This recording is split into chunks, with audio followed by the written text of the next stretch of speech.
اسلامی عقیدہ سنیں کہ یعنی کلام پاک اور انبیاء علیہ السلام کا مسلک یہ ہے کہ جب انسان آخرت کی عدالت میں جائے گا، آخرت میں 3 بڑی عدالتیں قائم ہوں گی قدرت کی طرف سے۔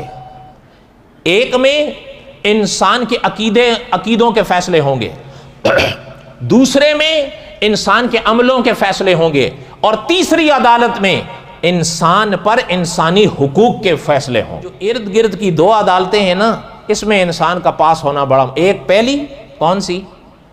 عقیدے والی، اور تیسری کون سی؟ حقوق والی۔ حضرت نے لکھا ہے جو بیچ والی ہے اس میں اللہ کو منظور ہوا تو عام معافیاں ہوں گی، لیکن یہ جو تیسری ہے اس میں بھی پھنس سکتا ہوں اور آپ بھی پھنس سکتے، بڑے بڑے پھنس جاتے ہیں۔ کیوں؟ تو چاہتا ہوں میرے حق ملیں، بالکل ملیں، اہلاً سہلاً ملنا بھی چاہیے، لیکن کیا میں نے کبھی یہ بھی سوچا ہے کہ دوسرے کا جو حق میرے ذمے ہے وہ کون دے گا؟